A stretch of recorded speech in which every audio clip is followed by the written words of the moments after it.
भोगावतीवरती दुकानमध्ये थोडी मंदी येण्यास सुरुवात झाली आणि नेमकं जीवनामध्ये आत्ता ह्या स्टेजला कोणता निर्णय घ्यावा असा फार मोठा माझ्यासमोर त्यावेळी प्रश्न पडलेला होता.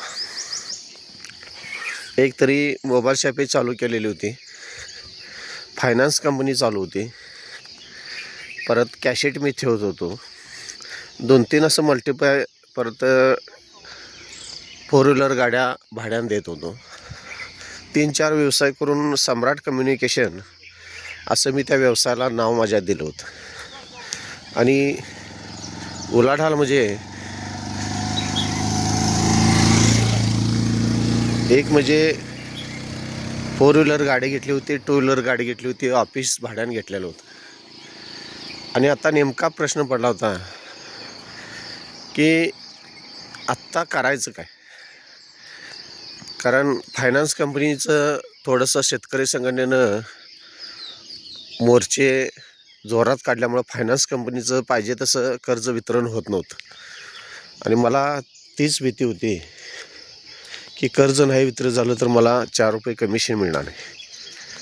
आणि पूर्णपणे माझा कमिशनचा स्लॅब होता तो एकदम कमी आला. एक 6-7 महिने गेल्यानंतर थोडं 2 व्हीलरवर कर्ज घेतलं होतं ते पूर्ण नील झालं होतं. आणि 4 चाकी गाठी घेतली होती ती रोख घेतली होती. त्यानंतरचा फार मोठा विषय, ज्यावेळी भोगावतीवरून मी दुकान बदलूया का असं माझ्या सातत्यानं डोक्यात विचार चालू होते. एकतर थांबावं तर जाणं येणं परवडण्यासारखं नव्हतं, नाही थांबावं तर काहीतरी केलं पाहिजेच. अशा पद्धतीनं थोडंसं द्विधा मनस्थिती माझी त्यावेळी झालेली होती. आणि नेमकं काय करायचं आयुष्यामध्ये हा फार मोठा माझ्यासमोर प्रश्न पडलेला होता. दररोज झोपताना झोप लागायची, 12-1 वाजता जाग आली की परत 3 वाजेतर झोप लागायची नाही. कारण आता हे केलेलं बाब दुकान असेल, गाडी घेतली असेल, पळापळ चालू असेल, काय करायचं हा प्रश्न पडायचा. पण ह्यामध्ये थांबायचं नाही एवढं मी 100% ठरवलं होतं. पण टेन्शनमुळे झोप लागायची नाही. इतका केलेल्या बापाचं करायचं काय? आणि त्यानंतर मग ठरवलं की नाही, आता हे दुकान इथून हलवलेलं बरं. आणि थोडे दिवस गेले आणि मी ठरवलं की आता हे दुकान इथून हलवून दुसऱ्या ठिकाणी नेलेलं बरं.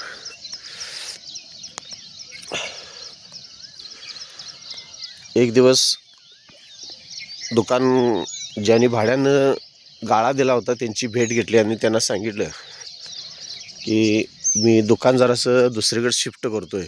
त्यांची परमिशन घेतली आणि दुकान भोगावतीवरनं हळदीवर आणलं. तिथं 10,000 रुपये भाडं आणि परत 10,000 रुपये डिपॉझिट आणि 700 रुपये भाडं, अशा पद्धतीनं तिथं आपलं ठरलं. फार महत्त्वाचा प्रश्न कुठला असेल तर ही धडपड होती ते मला लगेच 8 दिवसात तरी पूर्णपणे मी करून घेतली आणि दुकानीकडे शिफ्ट करून घेतली. कामगार माझ्या हाताखाली होते ते सगळे बंद केले मी. आणि काय करावं हा प्रश्न माझ्यापुढं फार मोठा होता.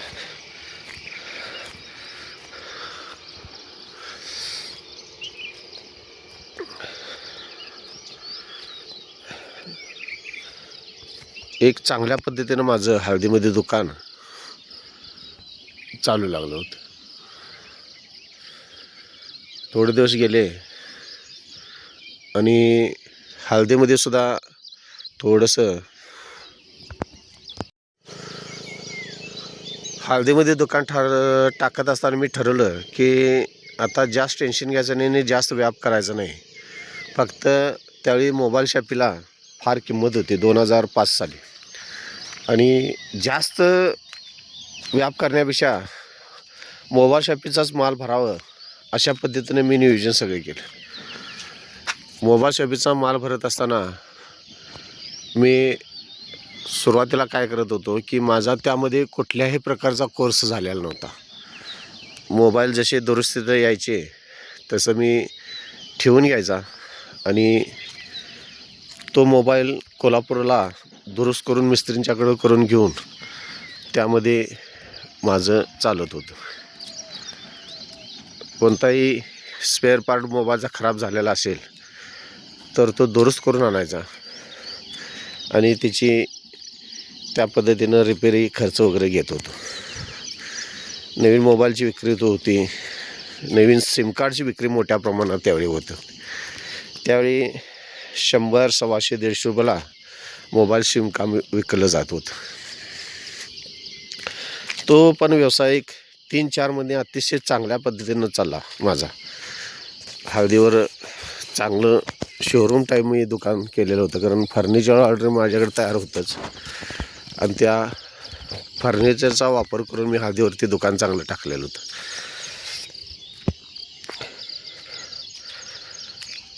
दुकान इतकं भारी चालत होतं की दरम्यानच्या 6 महिन्याच्या कालावधीमध्ये हळदीमध्येच माझं दुकान जे होतं त्यावर माडीवर होतं आणि दुसरं दुकान जे चालू झालं ते माझ्या खायच्या गाळ्यामध्ये चालू झालं, ते पण मोबाईल शॉपीचंच.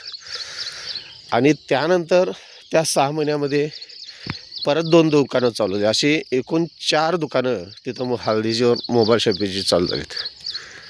आणि काही त्यातली 2 दुकान जर देत होते ते स्वतः रिपेरी करून देत होते आणि मी दुसऱ्याकडून रिपेरी करून आणून देत होतो, कारण मी काय मिस्त्री वगैरे नव्हतो. मी परिस्थितीनुसार माझा टर्न झालेला होता व्यवसाय. फायनान्स कंपनीकडून मी मोबाईल शॉपीकडे आलो होतो आणि इतका व्यवसाय कमी व्हायला लागला की दिवसभर बसूनसुद्धा मिळालं तर मिळाले पैसे, नाहीत तर नाही पैसे मिळाले, अशा पद्धतीनं थोडाफार माझं चालू होतं. आणि त्या दरम्यानच्या काळातच आमच्या गावातली ज्योतिर्लिंग सहकारी दूध संस्था या संस्थेची निवडणूक लागली आणि घरात मी आणि आई दोघं आम्ही सभासद संस्थेचं होतो. आणि निवडणूक लागली असताना ती निवडणूक मिटवायचं ठरलं. मिटवायचं ठरल्यानंतर मला अचानक संधी आली की आई काय राजकारणामध्ये नसल्यामुळं, मी सभासद असल्यामुळं मला ती संधी आली की तू ह्यामध्ये उभा राहू शकतोस म्हणून. थोडेसे गावात चर्चा वगैरे झाल्यानंतर मी